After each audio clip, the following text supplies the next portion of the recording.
So we're on to the next bit of the brewing process. Earlier in the week we had the videos of us brewing a 20 barrel batch of Gower Gold, and we got as far as getting it in the fermenting vessel and adding or pitching the yeast.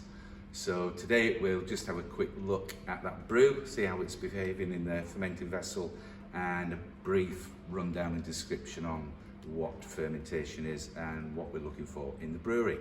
So we'll have a wander through to the fermenting room and check on Tuesday's brew.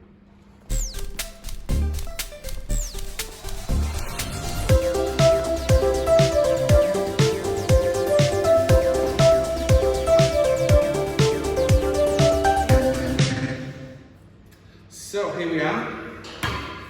This is the 20 barrel batch from Tuesday. And if we have a little peek in the top of that, you can see a nice fluffy creamy yeast head.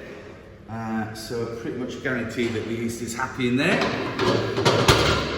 Munching away on the sugar, turning that sugar into alcohol and CO2. You get a real waft of CO2 as you open the lid. Nice residual smell of aroma hops in there as well. So it's looking pretty happy. So over the next few days we'll be, as I mentioned earlier in one of the videos, checking the gravity, which is an indication of how much sugar is still remaining in the beer.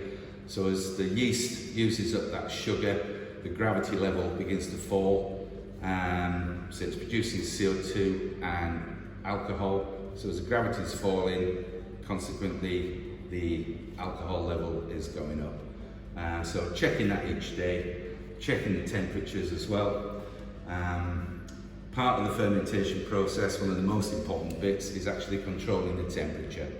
So we've got cooling jackets around all the vessels, because fermentation is a natural biological process. So as the yeast is eating, it's generating heat.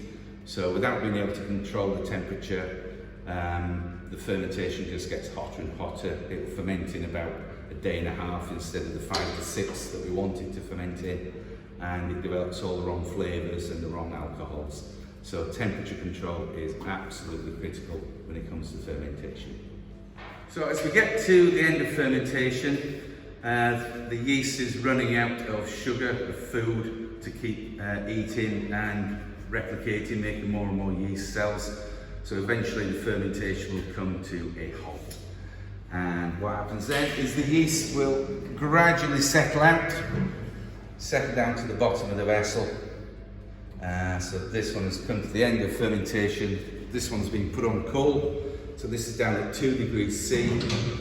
And what that does is help the yeast clump together into bigger and bigger lumps. So just naturally with gravity, it settles out into the bottom of the vessel.